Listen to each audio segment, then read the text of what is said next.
नमस्कार। प्रादेशिक समाचार के साथ मैं पूनम केरकेट्टा। पहले मुख्य समाचार। राज्यपाल सीपी राधाकृष्णन ने नई सरकार से अपेक्षित प्राथमिकताओं पर चर्चा करते हुए भ्रष्टाचार मुक्त राज्य की दिशा में काम करने की जताई उम्मीद। मुख्यमंत्री चंपई सोरेन आज अबुआ आवास योजना के तहत 20 लाख लाभुकों को सौंपेंगे स्वीकृति पत्र। पूर्व मुख्यमंत्री हेमंत सोरेन की गिरफ्तारी को चुनौती देने वाली याचिका पर प्रवर्तन निदेशालय आज उच्च न्यायालय में दाखिल करेगा जवाब। 12 फरवरी को होगी सुनवाई। राजधानी रांची में आयोजित 67वीं राष्ट्रीय स्कूली खेल प्रतियोगिता की साइकिलिंग स्पर्धा में झारखंड की संतोषी उरांव ने जीता रजत और राजधानी रांची सहित राज्यभर में न्यूनतम तापमान में 3 से 4 डिग्री सेल्सियस तक गिरावट दर्ज। मौसम विभाग के अनुसार 12 फरवरी तक बनी रहेगी यह स्थिति। और अब समाचार विस्तार से।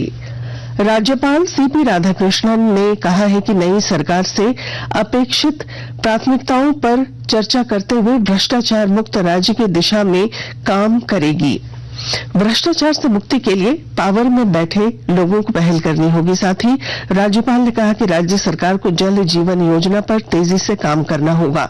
मीडिया से बात करते हुए राज्यपाल ने कहा कि प्राथमिक शिक्षा सुधरी है, सीएम स्कूल ऑफ एक्सीलेंस और एकलव्य विद्यालयों को विस्तार देने की जरूरत है। उन्होंने बच्चों के ड्रॉप आउट रोकने पर विशेष ध्यान देने पर जोर दिया।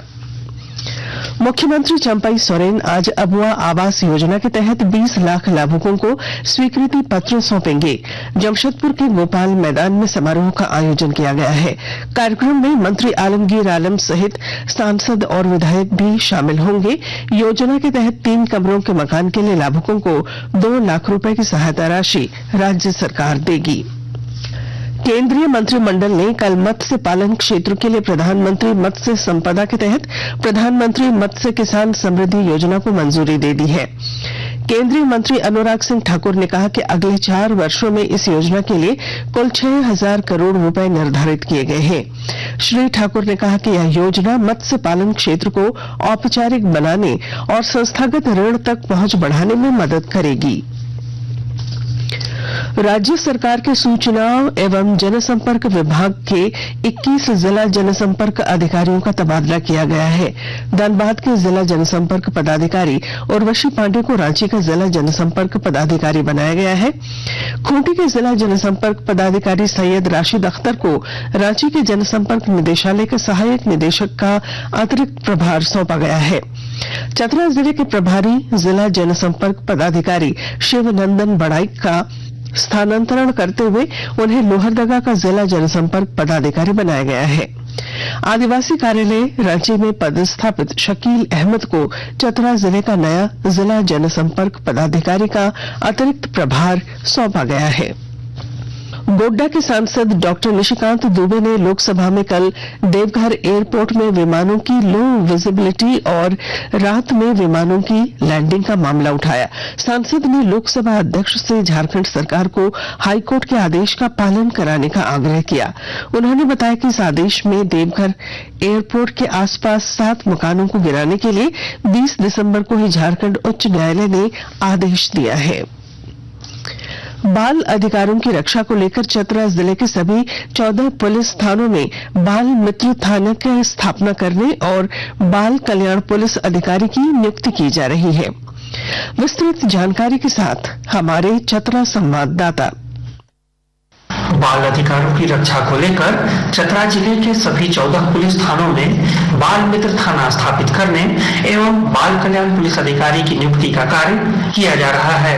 पीड़ित बच्चों को बेहतर माहौल में परामर्श सेवा उपलब्ध कराने के लिए बाल मित्र थानों की दीवारों पर आकर्षक रंगों में जागरूकता संदेश लिखने, बच्चों के खेलकूद और मनोरंजन से जुड़ी सामग्री बाल मित्र थानों में उपलब्ध कराने का कार्य भी प्रारंभ कर दिया गया है। नशे के विरुद्ध संयुक्त कार्य योजना के तहत स्वयंसेवी संस्थाओं के माध्यम से मादक द्रव्य का सेवन करने वाले बच्चों को चिन्हित कर बाल कल्याण समिति के समक्ष प्रस्तुत करने एवं उनके पुनर्वास को लेकर भी गंभीरता से कार्य किया जा रहा है। डॉक्टर प्रशांत जयवर्धन, आकाशवाणी समाचार, चतरा। आकाशवाणी के ताजा तरीन समाचारों के लिए आप हमारी वेबसाइट newsonair.com पर लॉग ऑन कर सकते हैं। ताजा समाचार X handle @AIR news alerts और Facebook page All India Radio news पर भी उपलब्ध है।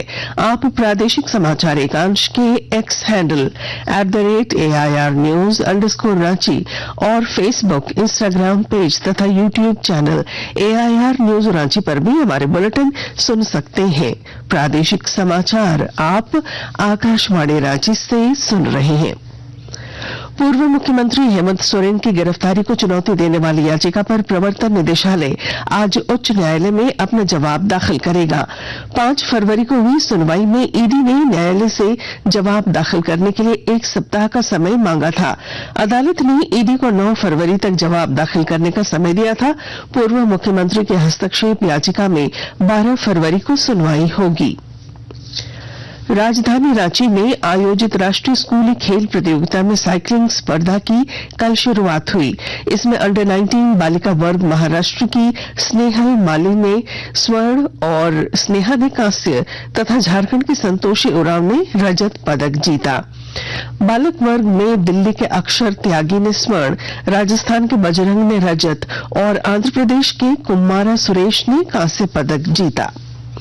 हैदराबाद में 8 से 11 फरवरी तक चल रही 5वीं नेशनल मास्टर एथलेटिक्स चैंपियनशिप में master athletics association of Jharkhand से 20 एथलीट भाग ले रहे हैं। चैंपियनशिप के पहले दिन झारखंड के एथलीटों ने बेहतर प्रदर्शन करते हुए 1 स्वर्ण और 2 रजत समेत 3 पदक जीते। इसकी जानकारी देते हुए master athletics association of Jharkhand के महासचिव सिकंदर महतो ने बताया कि झारखंड की मंजू मगदली बोदरा 200 मीटर दौड़ में स्वर्ण पदक हासिल की। साथ ही प्रदीप तापे ने 200 मीटर दौड़ में रजत पदक और टुहुक महतो ने बालिका वर्ग के 200 मीटर दौड़ में रजत पदक जीता। ढाका में भारत ने कल 4 देशों की सैफ अंडर 19 महिला फुटबॉल चैंपियनशिप का खिताब जीत लिया। फाइनल में भारत और बांग्लादेश के बीच मैच का फैसला पेनाल्टी शूटआउट के बाद सिक्का उछालकर किया गया। निर्धारित समय तक मुकाबला 1-1 से बराबरी पर रहा। इसके बाद पेनाल्टी शूटआउट में दोनों टीमों की सभी 11 खिलाड़ियों ने अपने पेनाल्टी को गोल में बदला। और अब मौसम। झारखंड में ठंड का असर अभी जारी रहेगा। गुरुवार 8 फरवरी को जारी हवा में ठिठुरन से राज्य के अधिकांश हिस्सों में न्यूनतम तापमान में गिरावट आई है। मौसम केंद्र रांची के अनुसार राज्य में अगले 3 दिनों में 3 से 4 डिग्री सेल्सियस तक तापमान में गिरावट होगी। उसके बाद 2 से 4 डिग्री की भी बढ़ोतरी होगी। रविवार तक मौसम साफ रहने के बाद अगले सप्ताह से फिर बादल छाने का दौर शुरू होगा। 11 से 13 फरवरी के दौरान अलग अलग भागों में हल्की बूंदाबांदी की संभावना है। मौसम विभाग के मुताबिक झारखंड में यह सिलसिला 12 फरवरी तक जारी रहेगा।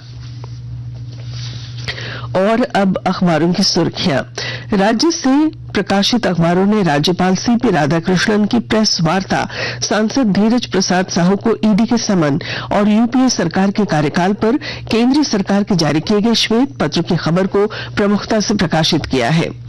प्रभात खबर और दैनिक जागरण ने राज्यपाल के बयान को सुर्खी बनाते हुए लिखा है, हेमंत सोरेन की गिरफ्तारी में राजभवन की कोई भूमिका नहीं।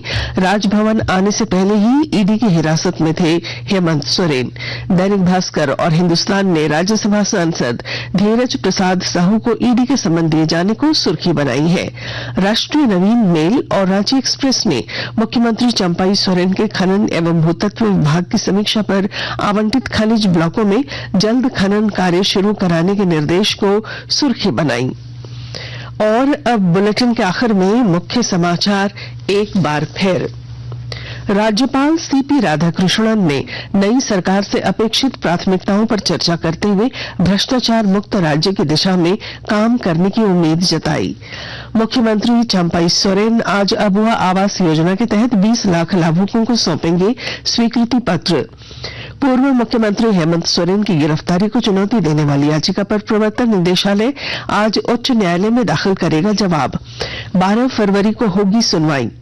राजधानी रांची में आयोजित 67वीं राष्ट्रीय स्कूली खेल प्रतियोगिता की साइकिलिंग स्पर्धा में झारखंड की संतोषी उरांव ने जीता रजत पदक और राजधानी रांची सहित राज्य भर में न्यूनतम तापमान में 3 से 4 डिग्री सेल्सियस तक गिरावट दर्ज।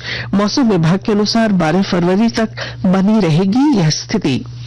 और इसके साथ ही आकाशवाणी रांची से प्रादेशिक समाचार का ये बुलेटिन समाप्त हुआ। नमस्कार।